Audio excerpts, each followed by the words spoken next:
ఆంధ్రప్రదేశ్ మాజీ ముఖ్యమంత్రి వైఎస్ జగన్మోహన్ రెడ్డి గారు తాను మనసారా ఎక్కడికి వెళ్ళినా మనసారా నవ్వినా కూడా ప్రత్యర్థులుగా ఉన్న తెలుగుదేశం పార్టీ వాళ్లకు మింగుడు పడడు. కూటమి ప్రభుత్వం ఇంత మెజార్టీతో అధికారంలోకి వచ్చినప్పటికీ, వైసీపీకి ప్రస్తుతం కేవలం 11 సీట్లే ఉన్నప్పటికీ అయినా సరే జగన్మోహన్ రెడ్డి గారు నవ్వుతూ కనిపించడం ఏంటి అన్నంతగా తెలుగుదేశం పార్టీకి సంబంధించిన వాళ్ళు ఎప్పుడు కూడా ఆవేదన వ్యక్తం చేస్తుంటారు. తాను రాజకీయాలకు కాస్త అతీతంగా వెళ్ళి ఏదైనా ఫంక్షన్లో తాను కలిసినా ఎవరైనా పెద్దలను కానీ కేంద్రంలో చక్రం తిప్పిన పెద్ద పెద్ద రాజకీయ నాయకులను కానీ పెద్ద పెద్ద ప్రముఖులను కానీ ఎప్పుడు జగన్మోహన్ రెడ్డి గారితో ఎవరైనా ఇంటరాక్ట్ అయినా కూడా దాన్ని జీర్ణించుకోలేని పరిస్థితుల్లోనే టీడీపీ ఎప్పుడు కూడా ఉంటుంది. ఇక తాజాగా చెన్నైలో వైఎస్ అనిల్ రెడ్డి కుమారుడి వివాహం జరిగిన విషయం మనకు తెలిసిందే. తమిళనాడులోని చాలా పెద్ద పెద్ద ప్రముఖులందరూ కూడా ఇక్కడికి ఈ వివాహంకు వచ్చారు. ఈ వివాహం చూసిన తర్వాత వివాహానికి హాజరైన వ్యక్తుల్ని వాళ్ళంతా జగన్మోహన్ రెడ్డి గారి దగ్గరికి రావడం, చాలా ఆప్యాయంగా మర్యాదపూర్వకంగా అందరూ కూడా కౌగిలించుకొని పలకరించుకోవడం, మాట్లాడుకోవడం, ఇవన్నీ చూసిన తర్వాత తెలుగుదేశం పార్టీ సోషల్ మీడియాకు ఒక్కసారిగా మింగుడు పడడం లేదనేది కనబడుతుంది. తెలుగుదేశం పార్టీకి అనుకూలంగా ఉండే ఒక వెబ్సైట్లో ఇటీవల రాసిన రాత చూస్తే నిజంగా ఆశ్చర్యం కలుగుతోంది. అది వ్యతిరేకంగా కథనాలు జనరల్గా రాస్తుంటారు వాళ్ళకి దోచినట్టుగా. ఇక తాజాగా రాసిన కథనం ఒకసారి సారాంశం ఏంటంటే, వైసీపీ ఆత్మవంచనకు గురవుతుందట. చెన్నైలో ఒక వివాహం జరిగింది. ఆ వివాహానికి ఎంతోమంది వస్తూ ఉంటారు. వాళ్ళంతా వివాహాలు పలకరించడం అనేది ఒక చాలా కామన్ పాయింట్ అంట. కానీ దాన్ని కూడా వైసీపీ వాళ్ళు ఘనంగా ప్రచారం చేసుకుంటున్నారు అని ఆవేదన వ్యక్తం చేస్తూ ఆ వెబ్సైట్ పాత్రికేయులు రాసుకుంటూ వచ్చారు. సరే, అంతటితో ఆగిందా అంటే అది లేదు. ఇక్కడ ఇదే స్టోరీలో కరెక్ట్గా గమనిస్తే అనిల్ రెడ్డి అని రాసుకొచ్చారు అంతే. అనిల్ రెడ్డి చెన్నైలో ఉంటారు కాబట్టి ఆయనకు పెద్ద పెద్ద పారిశ్రామికవేత్తలకు ఆయన పరిచయాలు ఉన్నాయి కాబట్టి, రకరకాల కారణాల వల్ల వ్యాపారాల నిత్య అవసరాలు ఉంటాయి కాబట్టి, అందరు పరిచయాలు ఉన్నాయి కాబట్టి పెద్ద పెద్ద వాళ్ళంతా వచ్చారు అని రాసుకొచ్చింది.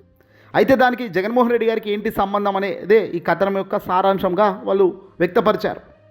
అనిల్ రెడ్డి అని రాశారు కానీ వైఎస్ అనిల్ రెడ్డి అని రాయలేదు. అక్కడ ఎక్కడ కూడా ఈ అనిల్ రెడ్డి అనే ఆయన జగన్మోహన్ రెడ్డి పెద్దనాన్న జార్జ్ రెడ్డి కుమారుడు అయినా ఎక్కడ రాయలేదు. ఎందుకంటే అది వైఎస్ ఫ్యామిలీకి సంబంధించి వైఎస్ అనిల్ రెడ్డి అని రాస్తే ఓహో తమిళనాడులో కూడా వైఎస్ఆర్సీపీ పార్టీ అంటే వైఎస్ఆర్ ఫ్యామిలీకి ఇంత పలుకుబడి ఉందా అని, పెద్ద పెద్ద వాళ్ళు కూడా వచ్చేంత స్థాయిలో వీళ్ళ ఇన్ఫ్లుయెన్స్ అక్కడ కూడా ఉందా అని ఇక్కడి వాళ్ళకు కూడా, ఇక్కడి తెలుగు తమ్ముళ్లకు కూడా తెలుస్తుంది, కంగారు పడతారు కదా. అందుకే ఎక్కడ కూడా జగన్ వైఎస్ అనే పేరు రాయలేదు, అనిల్ రెడ్డి ముందు కానీ వెనక కానీ. దాంతోపాటు ఆయన జగన్మోహన్ రెడ్డి గారికి పెద్దనాన్న కుమారుడు అని కూడా ఇక్కడ రాయలేదు.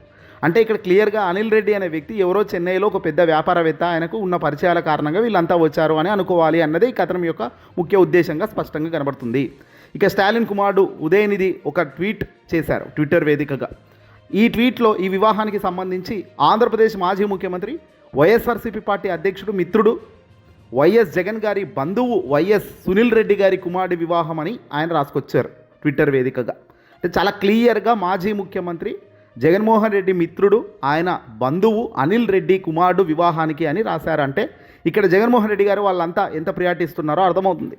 జగన్మోహన్ రెడ్డి గారితో పాటు దిగిన ఫోటోను కూడా ఆయన స్టాలిన్ కుమారుడు పోస్ట్ చేశారు ట్విట్టర్ వేదికగా. ట్వీట్లో వివాహానికి చాలామంది ప్రముఖులు వచ్చారు. వాళ్ళంతా అక్కడ పలకరించుకోవడం అనేది చాలా మర్యాదపూర్వకంగా జరుగుతున్న అంశం. దాంట్లో గొప్ప విషయం ఏముంది అని తెలుగుదేశం పార్టీ వాళ్ళు కడుపు మంటతో ఒళ్ళు మంటతో ప్రచారం చేస్తున్నారు.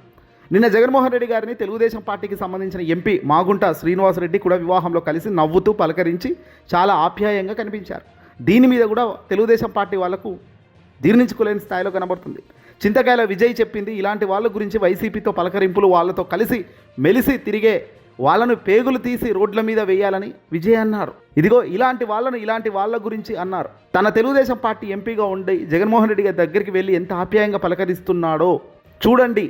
వీళ్ళకు పాత వాసనలు పోలేదు అంటే మళ్ళీ మాగుండ శ్రీనివాసరెడ్డి మీద ట్రోలింగ్ చేస్తున్నారు.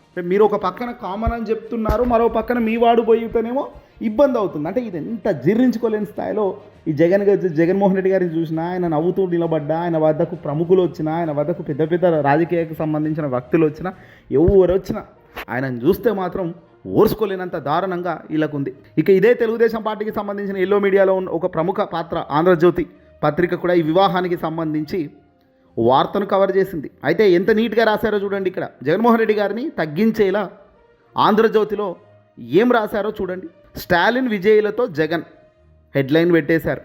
వైసీపీ అధ్యక్షుడు జగన్మోహన్ రెడ్డి గారి తమిళనాడు ముఖ్యమంత్రి స్టాలిన్ టీవీకే పార్టీ అధినేత విజయ్లను వేరువేరుగా కలుసుకున్నారు. జగన్మోహన్ రెడ్డి గారు వెళ్ళి వేరువేరుగా కలుసుకొని మాట్లాడుకున్నారట. సూర్య కార్తీ కూడా జగన్ను పలకరించారు.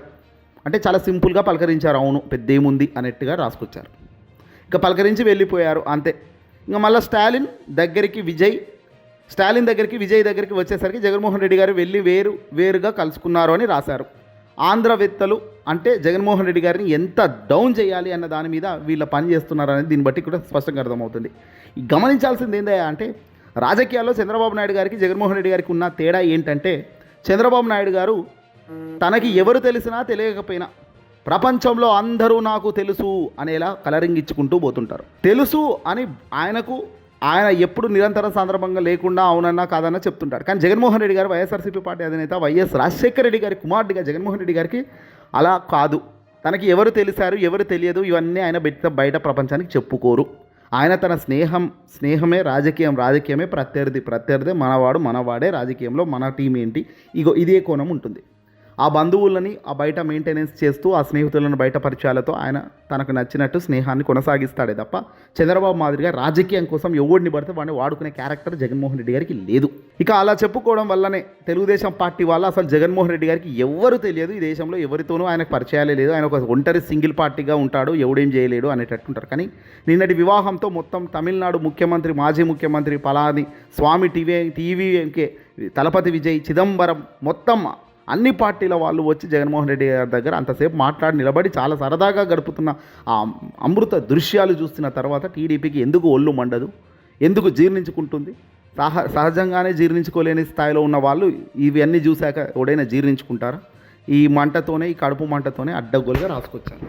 ఏం జరిగినా ఎంత జరిగినా అల్టిమేట్గా ఒక విషయం స్పష్టంగా బయటపడింది. రాజకీయాల్లో ఒక రాజకీయ కోణంలో రాజకీయ నాయకుడికి ఉండాల్సిన లక్షణాలు జగన్మోహన్ రెడ్డి గారిలో పరిపూర్ణంగా ఉన్నాయనడంలో సందేహమే లేదు. కేవలం రాజకీయం అంటే చంద్రబాబు నాయుడు గారి మాదిరిగా ఒక్కొక్కరితోనూ ఒక్కొక్క రోజు చేయి పట్టుకొని తిరగడం, ఆ చేయి విరిచేసి ఇంకో చేయి పట్టుకోవడం లాంటి కార్యక్రమాలు జగన్ తన జీవిత చరిత్రలో ఎన్నడూ చేయలేదు, చేయబోడు కూడా. అవసరమైతే తన రాజకీయం వదిలేసి సైలెంట్గా తన పని తను చేసుకునే క్యారెక్టరే కానీ క్యారెక్టర్ను పోగొట్టుకోడు. ఒక రాజకీయంలో కేవలం గెలుపనే ఒక పదం కోసమో గెలుపనే ఒక దానికోసమో ఎటు పడితే అటు వెళ్ళే మనిషి కాదు. బహుశా అందుకే ఆయనకు ఇంత ప్రజాదరణ ఉంది. ఈ మనిషిని నమ్మితే నమ్మకంగా ఉంటాడు, ఈ మనిషి మాట్లాడితే మాట మీద ఉంటాడు, ఈ మనిషి ఏ తప్పు చెయ్యడు, తప్పు చేసిన దాన్ని నిర్మోహమాటంగా ఎస్ జరిగింది మిస్టేక్ మా వైపు కూడా తప్పు ఉంది అని ఒప్పుకునే స్వార్థం లేని ఒక వ్యక్తిగా రాజకీయ నాయకుడు ఎదుగుతున్న తీరు ఇక్కడ కోట్లాది మందిని టచ్ చేస్తుంది.